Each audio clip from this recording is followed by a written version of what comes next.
listen to that. This is Due Diligence here, and it's about 12:53 a.m. in the midnight, and we got some calls. Me and number two had some conversation about what the future of this channel is, and I think we wanna slowly get to the bottom of this, and we want to take a little break. Of course, we're still gonna push out some regular daily content about the price action of some stocks and about opportunities we see on the market. And we might be pushing out, and we will, not might be, we will push out a video as we promised in Discord about, a hypothetical scenario where, price point drop to this, price point goes up to this, what you can do with the options to use the existing shares to mitigate your loss, to make back the money that you lost. And sort of like a little tutorial video, like a taste that we were going to put on Patreon, we're going to push out, because a lot of people are like, oh my god, you just want other people to go to your Patreon. But again, we're going to take out some of the stuff that we were going to say on Patreon, because a lot of proprietary information, we don't want to put it outside, like in a public domain. So we're just going to put like a short sort of video that show you guys that, okay, here are the results that we've done last week.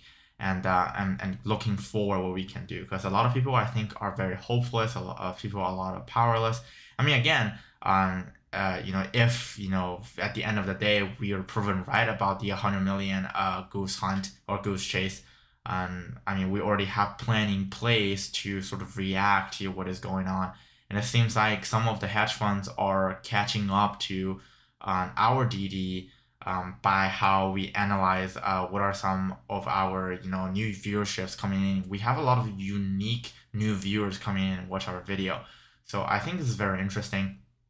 So I mean, this is midnight, so in the next few minutes I'm just gonna talk a little bit about some of the opportunities I see on the market, and just like we're going back to our regular content. I know there's a huge elephant in the room here, but hey, if you love our content, we're making our content for the people we love, the people we care in Discord, for the people who's been supporting us for all the way. And you guys just want factual content, so we're just gonna push out factual content for you guys. And keep tuned for other videos that we're gonna push out today or tomorrow or the day after. Basically a very short, concise summary video of how did we come to the conclusion that there might be $100 million missing from the financial statement, and the data, the document behind it, and everything.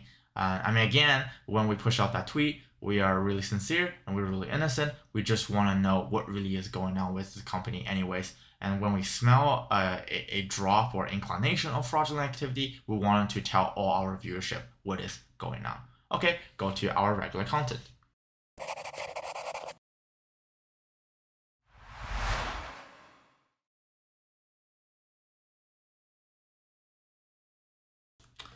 Hey guys, I know when you see this video, probably it's gonna be in the morning when number two make the thumbnail and everything. So, but the information is still gonna be pretty fresh. So let me tell you, what did I do today? Okay, so today, like while being very emotional and very stressed out about all the hate on Twitter and everything, what I did actually, I diverted some money from MetaMaterial.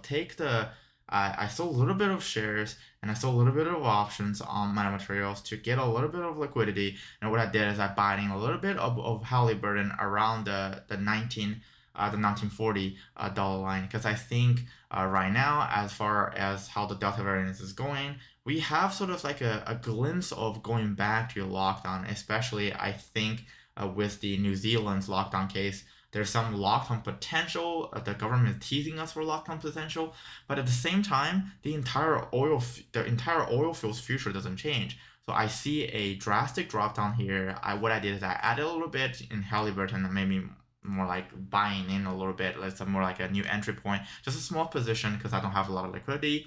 And what I did is I added a little bit of USO, which is the United States Oil Fund. It's sort of fluctuate surrounding the oil prices.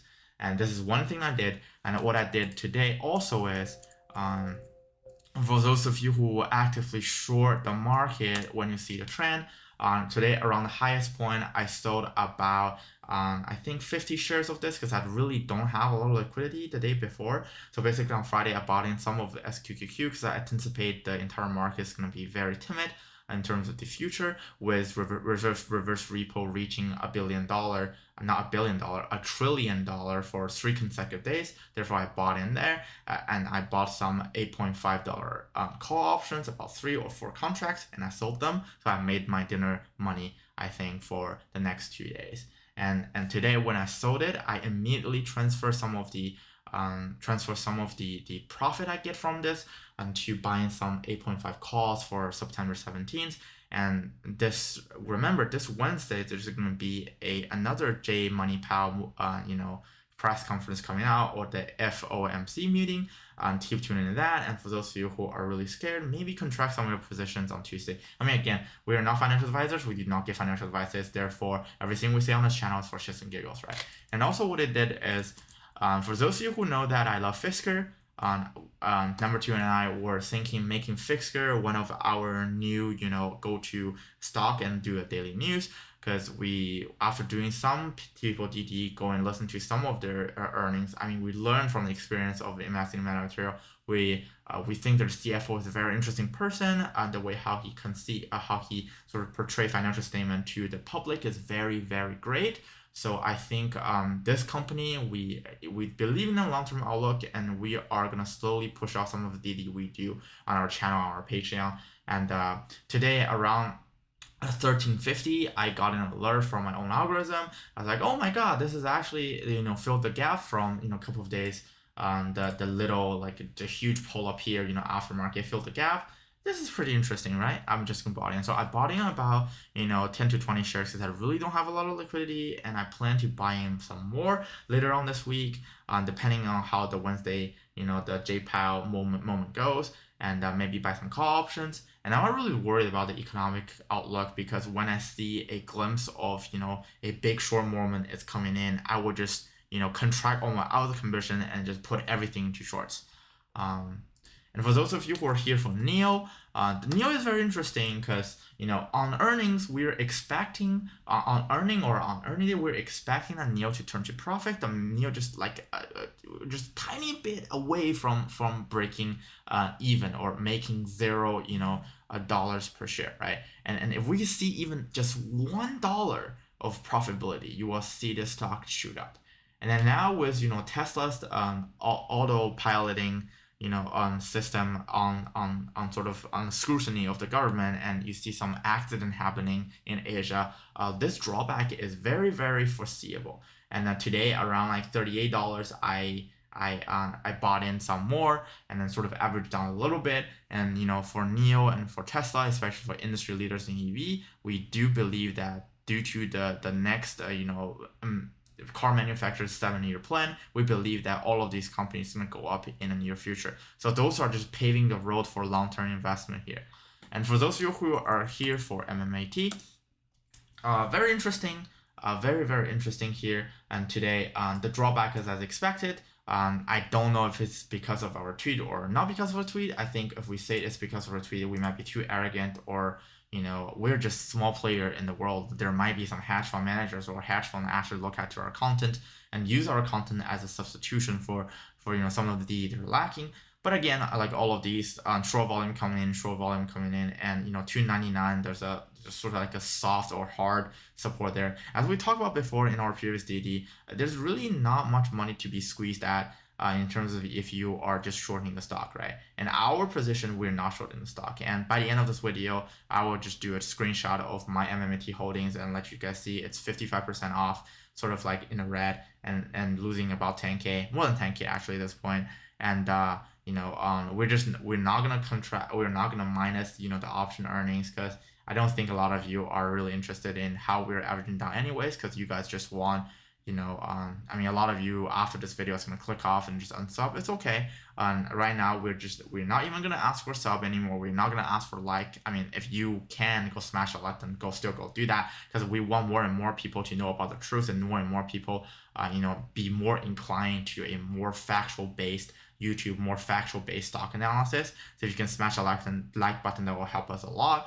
And because what we think is we're gonna have a huge organic growth of subscribers in the next few weeks, because we believe that our content is fully truthful. Every content is all based by data. So all the speculation and so all prediction we make on this channel is based on data. So more and more people is gonna sub to our channel and it's gonna look at our content, because our content is very objective. I mean, again, we adjusted our price target for metamaterial. Our lower bound goes to about $2.11, and our higher bound on the $2 range goes range from 2.38 to about $2.83. So if there's a red coming, we're prepared, right? If there's ups coming, then we can trade IV with the entire community, sell cover call or whatever to mitigate the risk. But again, in terms of like a short-term outlook, I don't see it go up from, have a huge pull up anyways, due to economic condition, due to the glimpse of sort of like the 100 million goose chase or goose hunt or whatever. And look at the option chain, you will see some glimpse of big movement not coming in, and you will see a volume contraction. And for those of you who are worried about the 13F, I mean, again, 13Fs is filed 45 days after the ending of a quarter, so they're only useful when they first came out. I mean, again, a lot of YouTubers are telling you otherwise. Whoever you get your information from, hey, it's your own choice, right? I mean, again, we are more financial oriented in terms of our degree, in terms of what we do in our regular life. So hey, take this information, whatever you want, and invest at your own risk. And for those of you who are wondering what we're talking about in Discord, go join our Discord. It's a very friendly, family sort of a vibed community. A lot of people ask questions. We kind of like, when we have time, we always go back to Discord and sort of answer their questions. And as you know, like after we send out that tweet, a lot of people are judging us or doubting us. But when we patiently tell them how we get to our conclusion, a lot of people turn around and be like, yeah, we support you. And it's very heartwarming to see you guys like get behind our backs. And I know this community is going to grow because we push out transparency. We advocate for transparency in the financial world, and we advocate that transparency from the management to the investors, and we believe in an ethical financial world. Thank you so much for your support, and see you guys on the upside.